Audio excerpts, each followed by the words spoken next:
Com os meus cumprimentos, estamos iniciando a nova fase do programa Gente que Fala. O programa Gente que Fala existe há 24 anos. E agora a Zenilda Salvato, que é a produtora foi produtora nesses 24 anos, vai me acompanhar agora também, assim como o Ricardo Godoy. Vamos modernizá-lo, vamos fazer sempre com um convidado apenas. Pode acontecer de ter que ouvir duas pessoas, mas eu gostaria de conversar sempre com uma pessoa, só porque a gente fica um pouquinho mais à vontade. Este programa está na TV aberta, na AltV e nas redes sociais. E vocês vão ver aqui embaixo escrito tudo direitinho para não se perderem e poderem assistir aos programas. E o primeiro convidado é o Antoninho Rossini, meu amigo de muitos anos e que está aqui. Rossini, você como está? Tudo bem? Tudo bem, Fausto? Seja bem-vindo. Muito obrigado, eu fico muito feliz por estar participando da inauguração da nova fase do Gente que Fala. Estou à sua disposição. Você foi escolhido a fazer este primeiro programa, Rossini, porque eu conheço você há tantos anos, né? E eu sei da sua capacidade em várias áreas. E nós vamos falar um pouquinho sobre tudo. Eu quero que você conte tudo, sem nada esconder, tá bom? Olha, só para você saber, eu não fiz a primeira comunhão até hoje, mas de qualquer maneira estou diante de um grande perguntador, de um grande jornalista a quem tenho um relacionamento de amizade há mais de 20 ou 30 anos. E estou à sua disposição, Fausto. Rossini, eu estou vendo aí que você trouxe o livro que foi lançado no dia 18 passado. Eu, infelizmente, não pude estar presente. E você sabe por quê.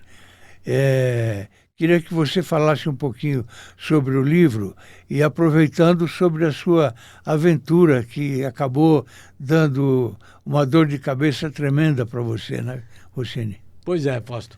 Eu, como você sabe, eu adoro aventura. Eu tenho esse desejo do conhecer o ainda não revelado. Isso me leva a situações muito gratificantes e de vez em quando tem os prejuízos. É o que eu costumo chamar da desventura na aventura. E esse livro foi gerado, Fausto, vou deixar lá para os telespectadores, foi gerado numa desventura. Eu estava fazendo uma trilha na Serra da Canastra, em Minas Gerais, e sofri um acidente. Eu caí de um despenhadeiro numa região sem nenhum socorro. Fui socorrida por pessoas. Existe gente boa na Terra ainda, viu? Apesar de tudo. Percebendo aquele meu estado, tentaram me ajudar, me levaram num pronto-socorro, e aí a história eu descrevo neste livro como uma espécie de terapia. Conto quais foram as fases mais cruciantes desse processo, porque eu estou aqui sentadinho, mas não posso levantar rápido, ainda tomo alguns medicamentos. Eu tive uma fratura na tíbia, na perna, enfim, dados técnicos que eu não conheço, mas tenho 2 placas, 7 pinos e um parafuso que mantém a minha perna firme. E estou cada vez mais firme, Fausto, por uma razão, porque eu adoro viver, a aventura me atrai de tal maneira que me deixa até fora do comum, fico meio abestalhado de ver. Mas você na hora não percebeu que você estava num lugar perigoso, escorregadio? Eu percebi, aliás, boa pergunta, eu narro no livro das minhas experiências, eu conto algumas delas. Por exemplo, eu salto de paraquedas, eu faço rapel, eu faço tirolesa, faço caminhadas longas de 50, 100 quilômetros e tenho até preparo de planejamento. E, na verdade, sabe o que acontece, Fausto? O que tem que acontecer na vida da gente, Mélio, acontece. Então, eu não posso deixar de perguntar para você se você vai continuar com essas aventuras. Bom, aos 82 anos, né? Essa pergunta, eu termino o livro, para quem não leu, gostaria até que ele está sendo comercializado no Amazon. Este livro poderia ser mostrado de tal maneira que nas últimas 5 linhas eu digo o seguinte: eu quero ser a minha melhor versão. Ser a minha melhor versão quer dizer continuar fazendo aquilo que eu gosto de fazer. Olha você aí na tela. Estou vendo eu na tela. Você Foi aí o dia do lançamento. Parece um jovem aí de 40 anos no máximo. Hein, Rocinho? Mas já sou avô de neto, de neta, sou pai de piloto internacional de avião, sou pai de uma jornalista que vive mais na Europa do que aqui no Brasil. Então, Fausto, a vida leva a gente por caminhos diferentes. E eu continuo apaixonado por aventura. Agora, estou aqui repensando, eu quero ser a minha melhor versão, mas não sei por que caminhos eu vou trilhar para chegar aí.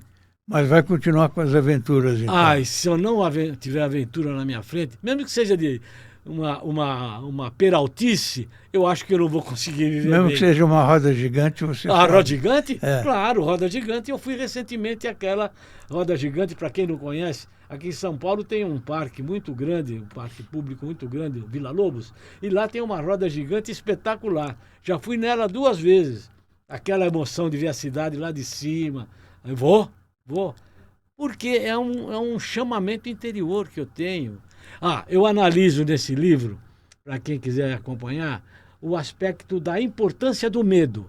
O camarada fala, eu tenho medo. Às vezes fala a palavra medo sem analisar. A palavra medo, ela tem 2 funções fundamentais na vida da gente. Primeiro, preservar a vida. E segundo, fazer heróis. Porque quem supera o medo e se sai vencedor é um herói. Outra palavra-chave na vida da gente é planejamento. Eu planejo todas as minhas viagens.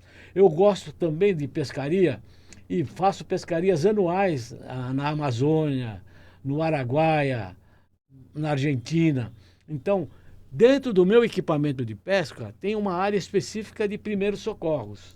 Mas esse livro conta, eu não vou dar o spoiler, mas esse livro conta algumas pescarias também, onde houve problema, mas a gente se safou com razoável competência. Onde é que as pessoas podem encontrar o seu livro? Bom, esse livro está sendo comercializado pela Amazon. Só chamar pelo nome do livro, Velhice Radical, olha lá. Velhice Radical, que vai encontrar o livro na Amazon, compra digital. A compra física, eu recomendaria procurar, até, Fausto, o meu e-mail, para entrar em contato. Claro, Gostaria muito de saber. O meu nome é rossini@taglineconsultoria.com.br. Eu vou ditar e depois vai correr o nome. E perguntar onde está a venda.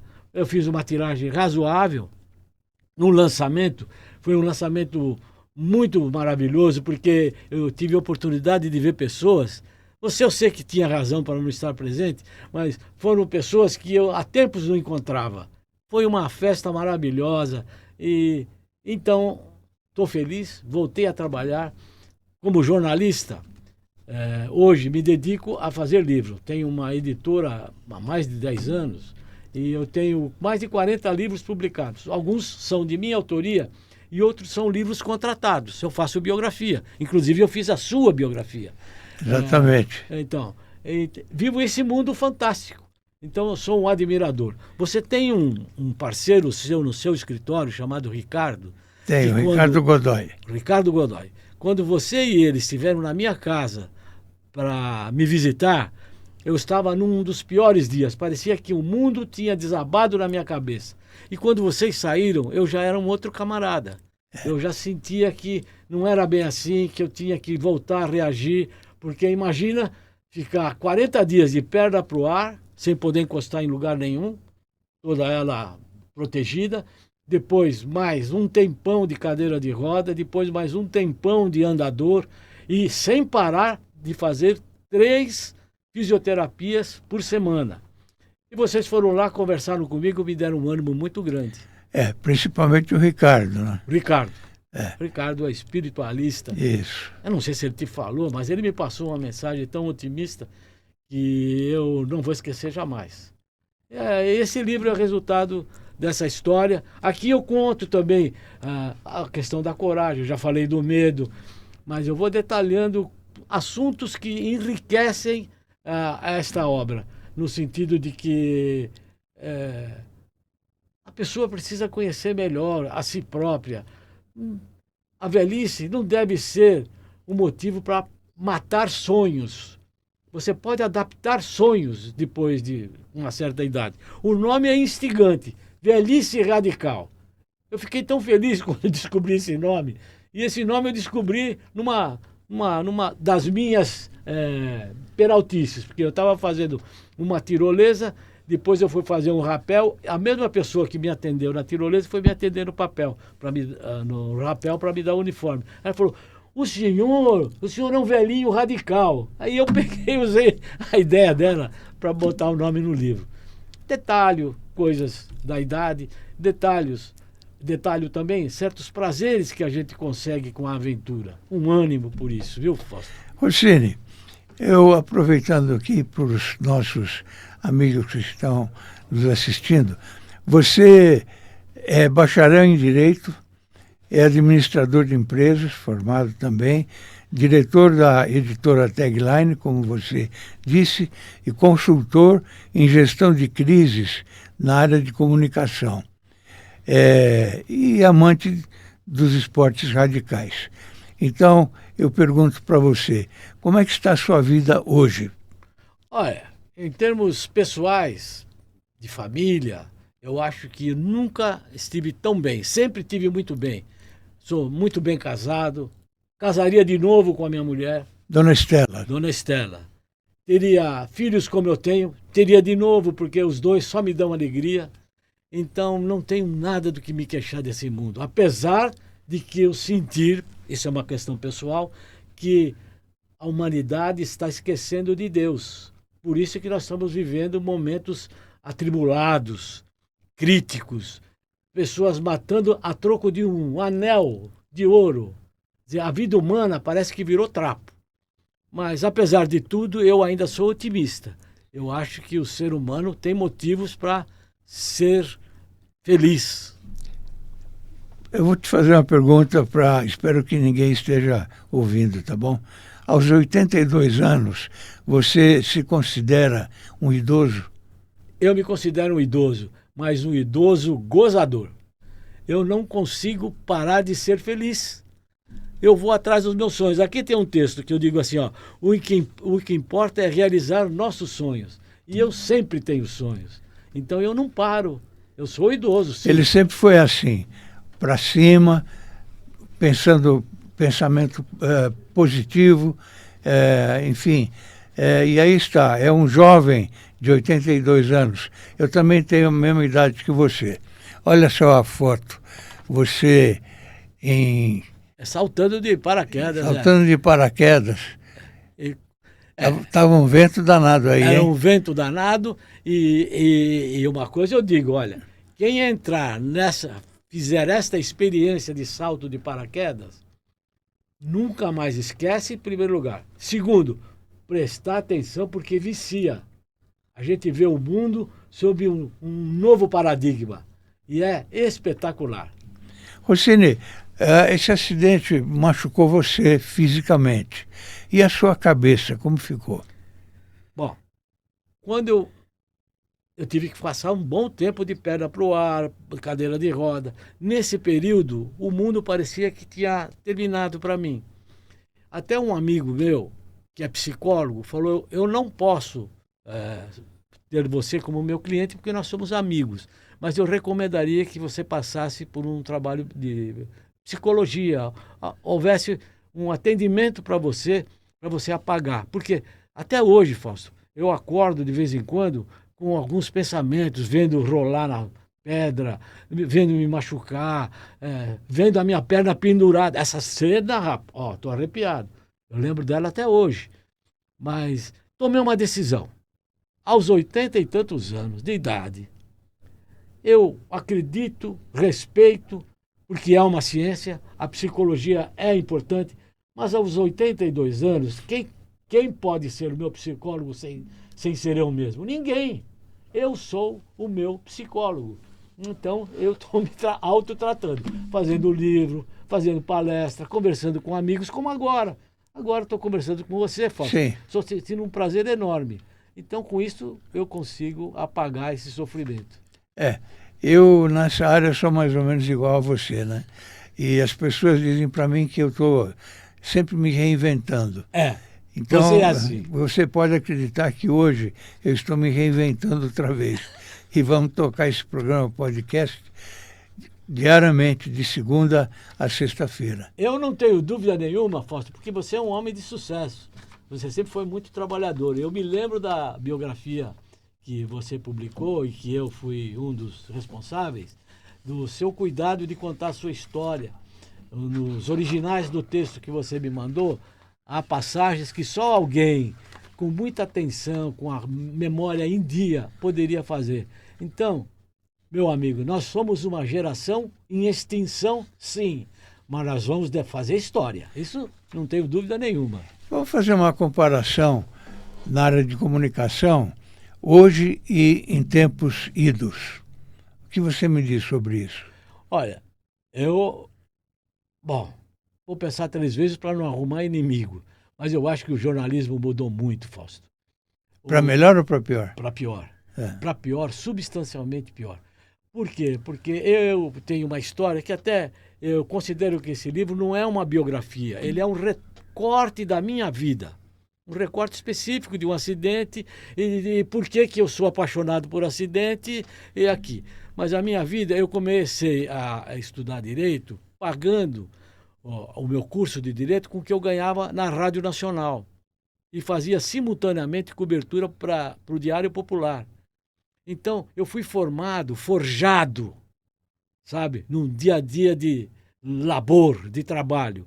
Hoje, com toda a tecnologia avançada, como está para todo mundo ver, as pessoas estão amolecendo, perdendo referências.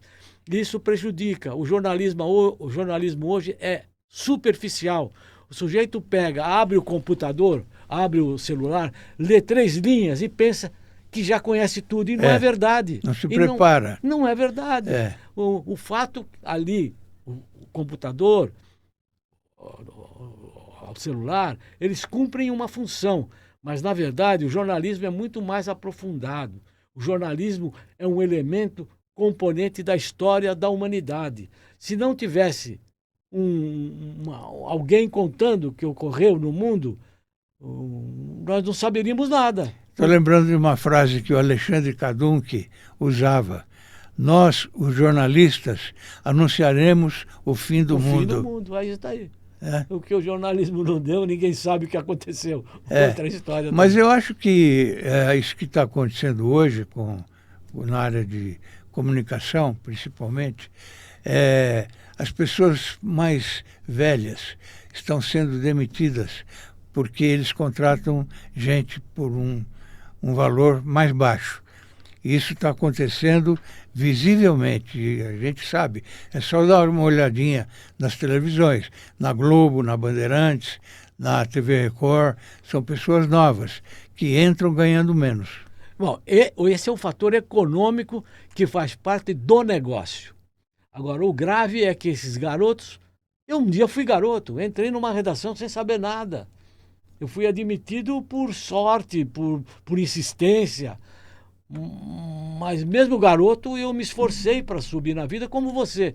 Agora, o duro é que esses garotos vão à faculdade e saem da faculdade, às vezes, pior do que entraram. Então, não há um conhecimento, um saber acrescentado pela escola. Eu lamento isso profundamente. Um aspecto do dinheiro é que o mundo hoje está conturbado. Parece que a gente está perdendo a referência do ser humano. Eu acho também que isso não é só na área de comunicação, né? Não. Em todas as profissões aí, inclusive médicos, o que é um perigo danado. Mas é assim, as faculdades as universidades estão despejando gente sem o menor preparo. Eu não tenho dúvida nenhuma disso, está na vista. Inteligência artificial. Minhas reverências à inteligência artificial. Só cuidado, porque ela vai até a página 17 da história. É. O resto, quem tem que completar somos nós, seres humanos, racionais, conhecemos o passado, estamos no presente, queremos um futuro melhor. Eu acho que ainda estamos perdidos no cenário. Esse é o fato.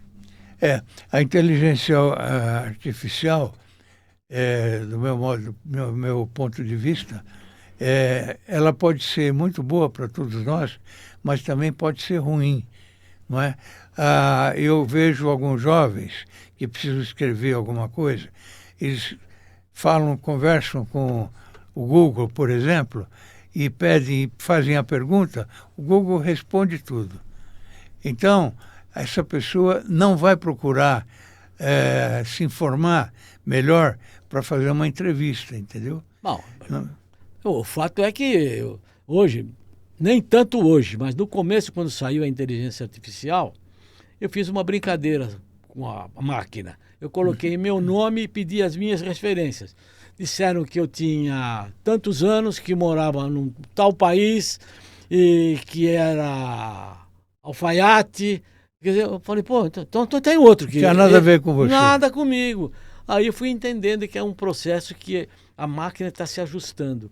O perigo dessa máquina, eu não tenho a menor dúvida de que se a gente não se cuidar, ela vai tomar conta do mundo e vai ter um cérebro superior capaz de fazer com que a gente seja robotizado. Pode dar risada, molecada, mas estou falando agora. Eu sou um velho, vocês têm que me respeitar. A gente vai virar robô se não prestarmos atenção nessa maquinaria que estão colocando a vida aí. Tem razão. Eu também acho isso, viu, Rossini? E dá até um pouquinho de medo, porque você não sabe onde vai parar isso, né? Eu medo, de fato, não A bandidagem já aprendeu. Aprendeu rápido, exatamente. rapaz. Mais rápido do que a gente. É. Eu, por exemplo, embanando meu computador, tenho que ligar para o meu filho, que às vezes está viajando, ou se não, vou na esquina, que tem uma lojinha de venda de equipamento de celular, para ele corrigir, porque eu não sei. Meu computador, estou escrevo livro, Sim. travou. Eu ligo pro coitado de um técnico, às 2 horas da manhã, falo, fulano, me ajuda, porque eu não posso parar, a ideia está na cabeça, eu não estou conseguindo passar para o papel. Ele já está acostumado, coitado, é o Diego. Diego, se você vê esse programa, fique sabendo que é você. Com a maior paciência, ele levanta, abre o computador, entra no envio dele para chupar o meu, para da tela do computador dele fazer a correção do meu. Então, velho, é assim que acontece. E eu não tenho a menor vergonha de dizer que sou péssimo em tecnologia. Agora, eu sou insistente. Eu preciso dela, eu vou atrás dela. Lamento do futuro. Esse futuro, ninguém sabe para onde vai. Falta um detalhe que faz parte disso que nós estamos falando. Hoje, numa redação, num escritório de bancos, ou banco de investimento, ou banco comum que você for, as gerações não se entendem. E não é geração de 40 anos, 70 anos, geração de 30 anos para 50 anos. Geração de 20 anos para 25 a 30 anos. Eles não se conversam mais porque um já está mais velho do que o outro. Cara, isso é absolutamente impossível da gente entender. O ser humano é um animal absolutamente social. Tem que se relacionar com as pessoas. E a máquina está fazendo esse papel. Os hábitos ficam totalmente diferentes. Diferentes, né? claro, claro. Muito diferentes. É. Você falou aí no seu filho, piloto. Quando ele disse para você que gostaria de ser piloto, como é que ficou o coração? O seu e da Estela, Da Estela. sua esposa. Então eu vou contar para você. Vou dar mais um spoiler do livro. Por que eu salto de paraquedas, gosto de aviação? Porque eu fui soldado da aeronáutica. Convivi muito tempo com a aeronáutica. E meu filho, algumas vezes, viajou comigo. E um belo dia, quando ele estava na fase, terminou o curso de engenharia, ele falou, agora eu falei, filho, agora está na hora de você começar a trabalhar. Ele falou, eu vou te fazer uma surpresa, papai, eu quero ser piloto. Eu falei, como assim? Quero ser piloto de avião. Eu falei, você quer? Seja o melhor piloto de avião. O que o seu pai pode fazer?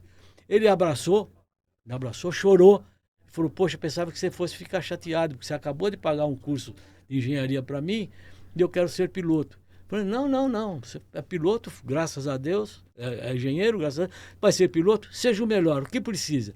Eu preciso passar um tempo em Dallas, preciso fazer isso, aquilo. Eu falei, vai fazer tudo e seja um piloto. Em São Paulo ele fica há pouco tempo, quando vem?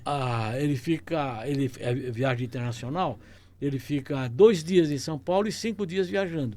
Ele vai muito a Frankfurt, a Itália, acho que é Milão e Inglaterra.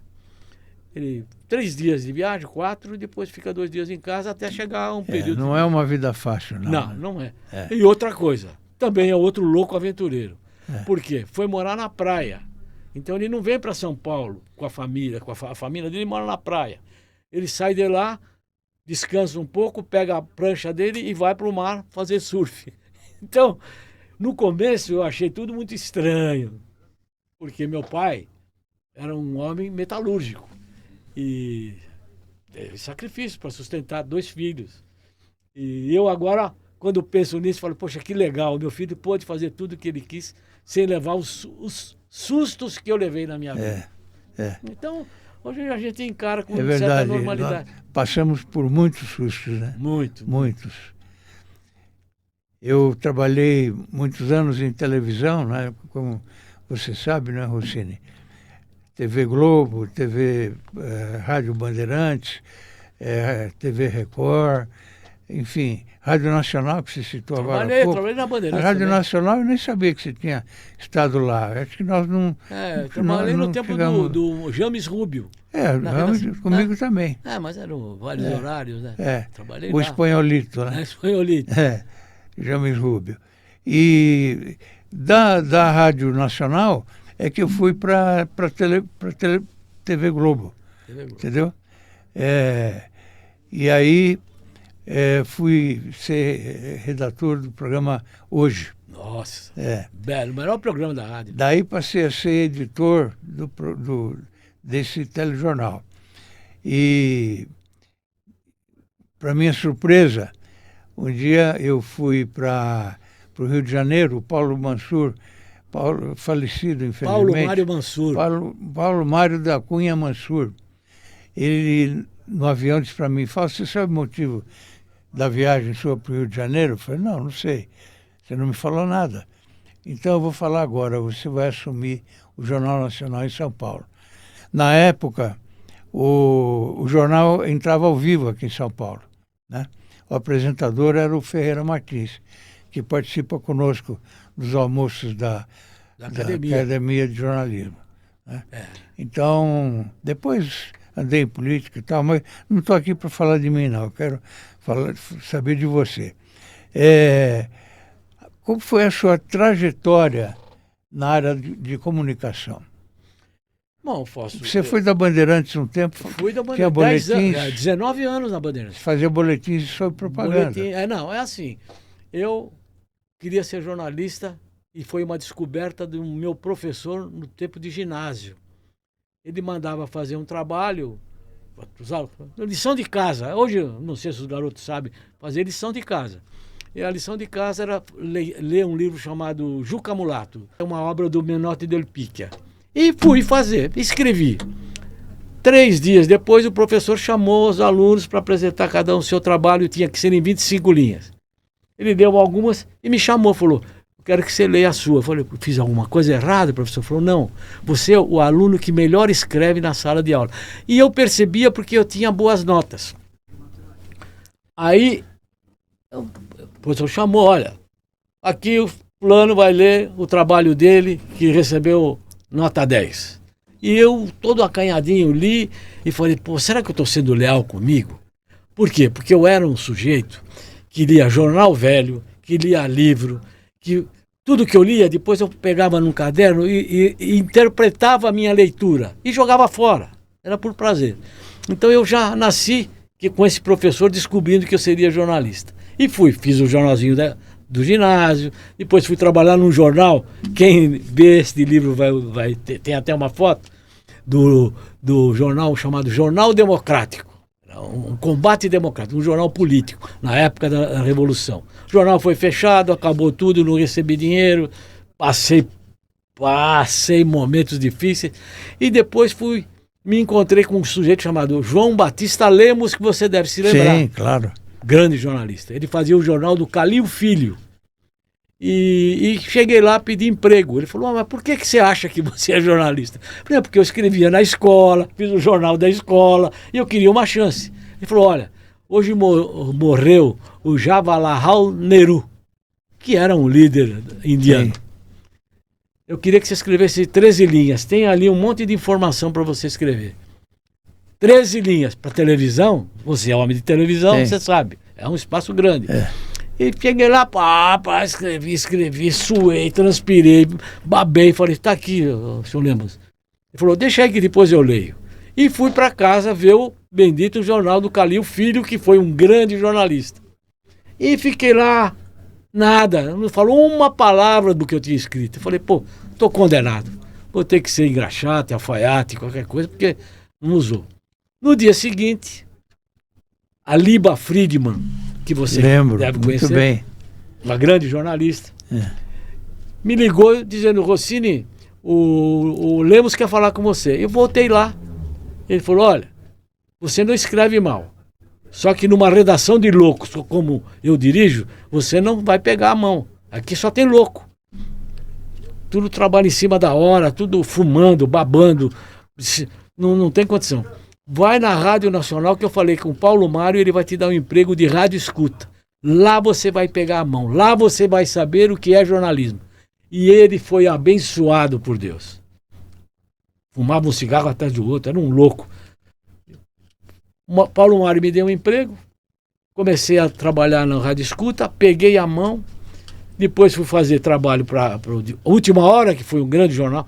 A Última Hora, pessoal, guarda no arquivo de memória de vocês. Última Hora foi um jornal criado pelo Samuel Weiner. Ele tinha um viés político, mas tinha 3 edições diárias. Tinha a edição matinal, a vespertina e a noturna. Eu trabalhava lá onde desse espaço para mim.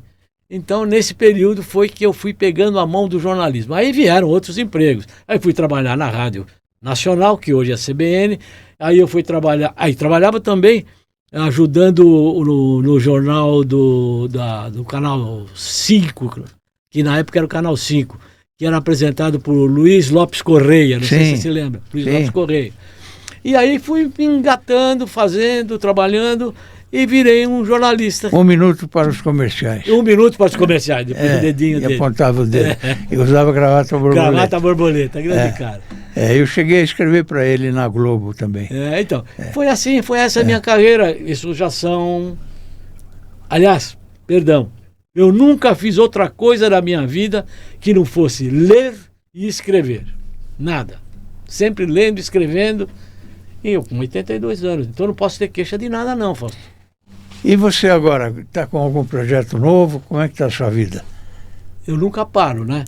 Eu estou trabalhando num projeto que eu só peço perdão para não entrar em detalhes, mas é um projeto para escrever a biografia de um empresário que teve muito sucesso, que realizou, que revolucionou a música popular brasileira.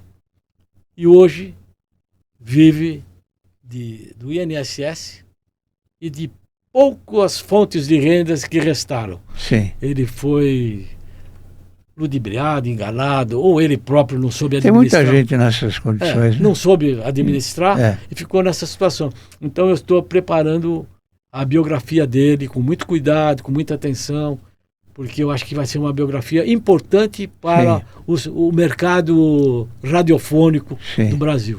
Sim, que bom. Que bom. E além disso... Bom, esse trabalho demanda 3 a 4 horas por dia de dedicação, porque é pesquisa, né? Levantamento de dados, pesquisa. O resto eu cuido do meu escritório, né? Faço palestra sobre o que você já tinha dito no começo. Você é professor também, parou de dar aula? Dei aula há muitos anos. Dei aula para 2 gerações de jornalistas. 2 gerações de jornalistas se formaram comigo na FIAM, de aula de jornalismo impresso. Hoje eu faço palestras sobre gestão de crise. Gestão de crise, por exemplo, uma empresa que vai precisar da entrevista para se defender por algum motivo ou não, ou para se comunicar, e que não sabe qual é o sistema intestinal da comunicação. Não sabe que é um repórter, não sabe que tem o chefe do repórter, não sabe que tem um editor. Então chega lá, pensa que vai expor aquilo que quer e é o que vai sair. Não é. Então você tem que explicar. Olha, o jornal escrito, o comportamento da entrevista é um, o jornal falado é outro, o jornal televisionado é outro. Então todo um sistema. E chaves de informações que eu consegui coletar, guardar e fazer uso hoje dessa forma. Rossini, vamos virar um pouquinho o assunto, porque tem um problema que está acontecendo já há algum tempo, que são esses motoqueiros que assaltam a gente, não se pode mais andar na calçada, todo mundo com medo de parar no semáforo, e a polícia prende e a justiça solta. Às vezes prende, já ouvi outro dia na Bandeirantes, o cara foi preso 10 vezes e fez o 11º assalto, entendeu? Então a justiça solta.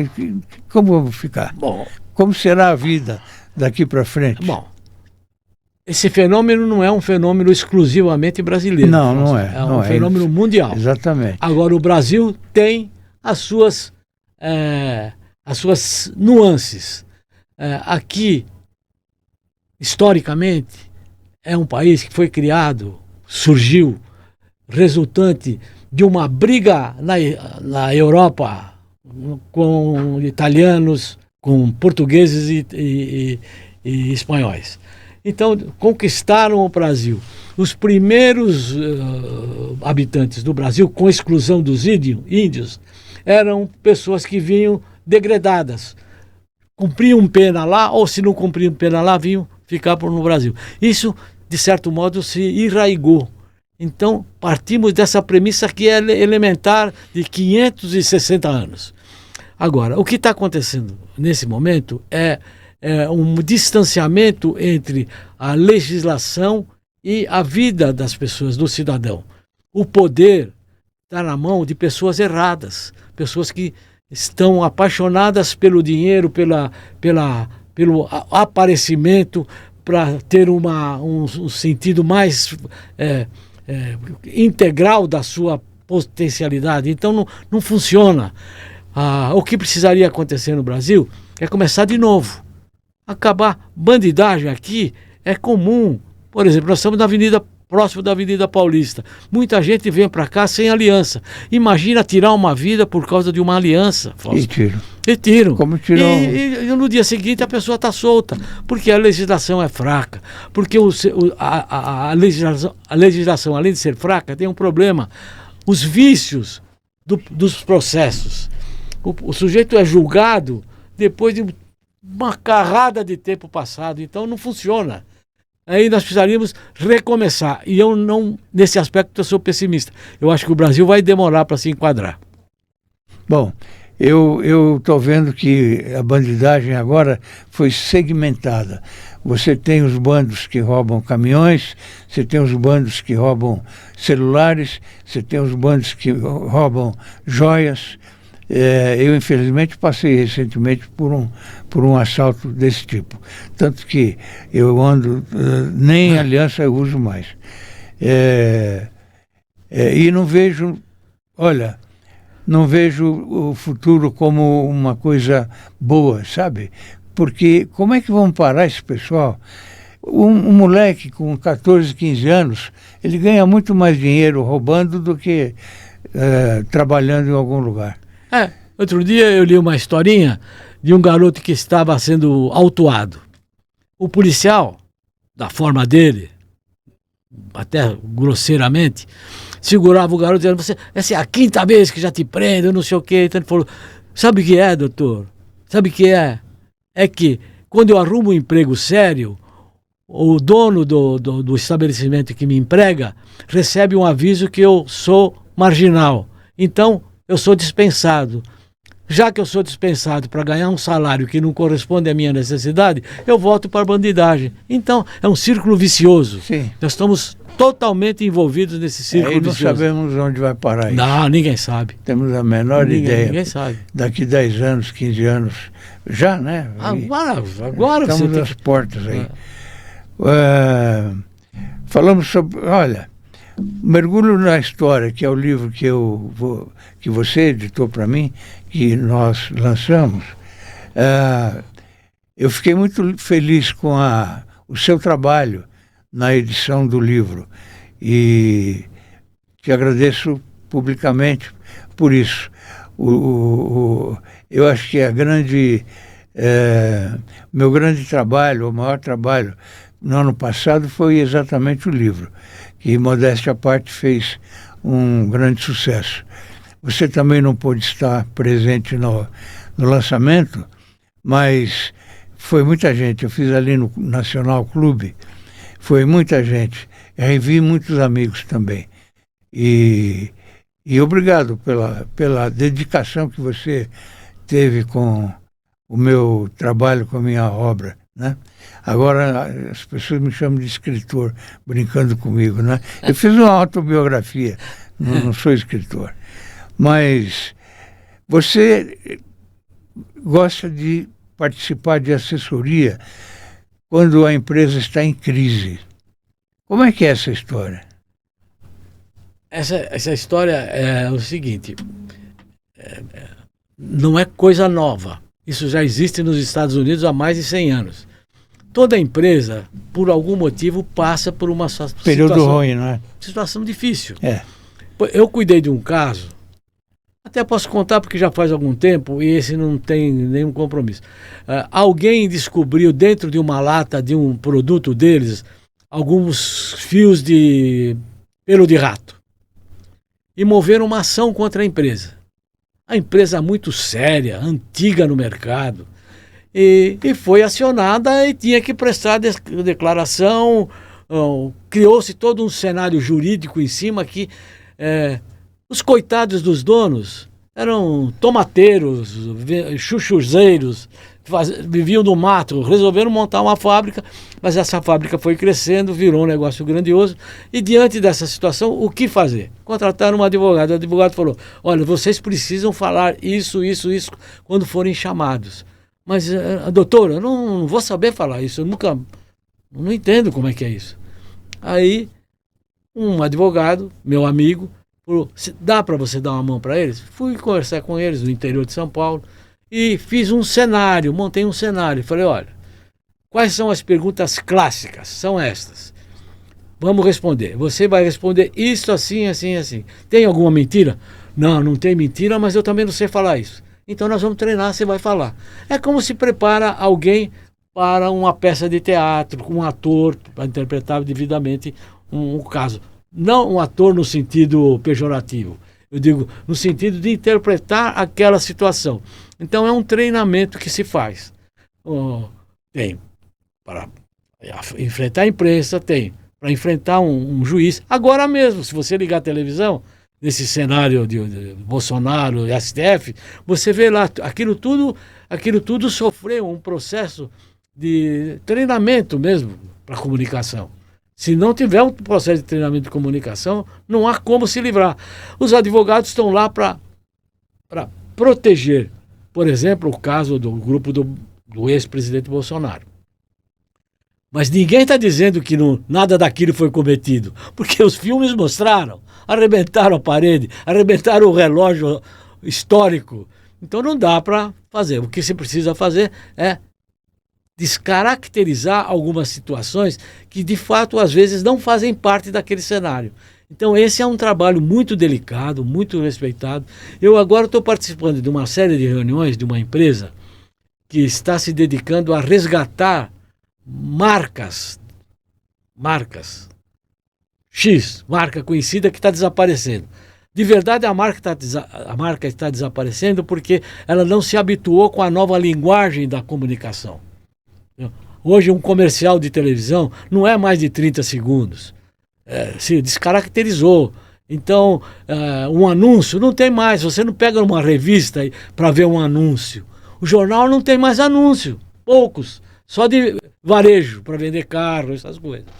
Então, algumas empresas estão perdendo a maior personalidade dela, que é a sua marca, o valor de marca. Então, por exemplo, tem algumas empresas que estão perdendo marcas valiosas no Brasil.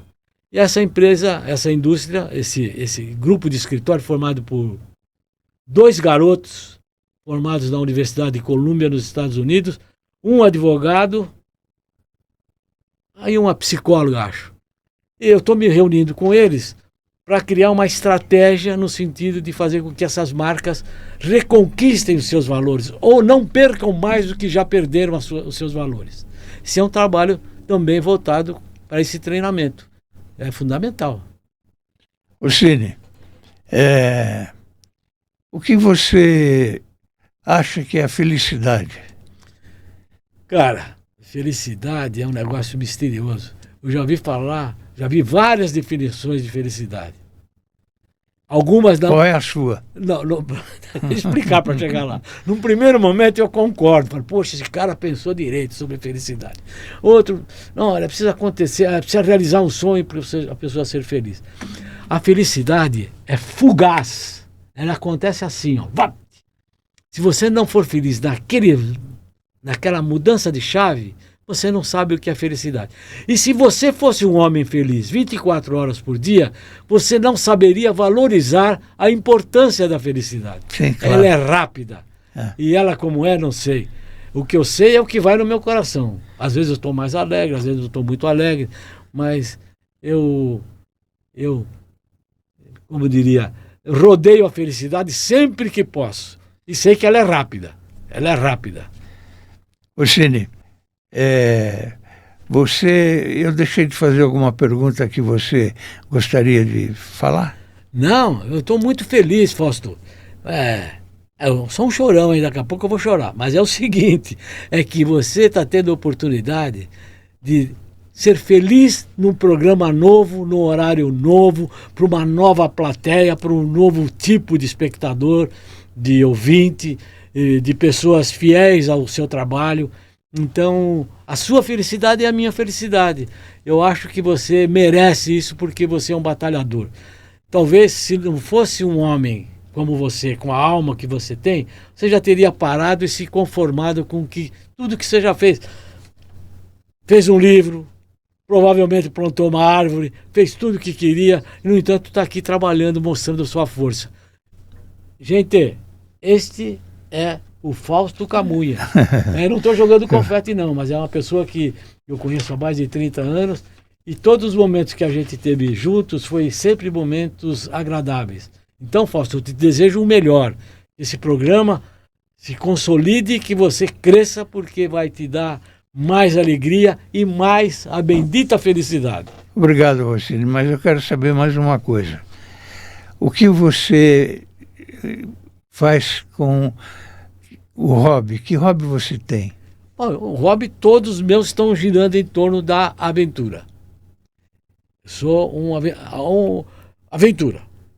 Saltar de paraquedas, tirolesa, fazer, enfim, todas essas loucuras que a gente faz mesmo. Conhecer lugares novos.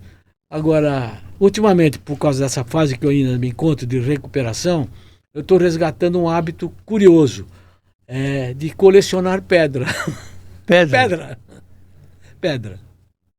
Mas como assim? Eu vou num lugar, visito um rio, olho uma pedra, ela olha para mim, eu me apaixono por ela e pego e levo para casa. E ponho lá a pedra do meu lado, que eu gosto. Vou a feiras, por exemplo, no Imbu, aqui próximo de São Paulo. Sim. Vou lá, tem gente que vende pedra, escolho algumas e levo.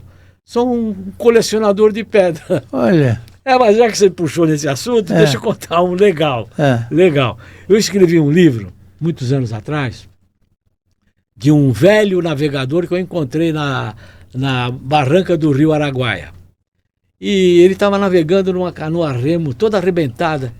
Ele contou a história dele. Falou, eu estou navegando há 8, 10 anos, por aqui, por cá. Eu ouvi a história dele. Olha, faço isso, faço aquilo. Falei, meu amigo, dá licença.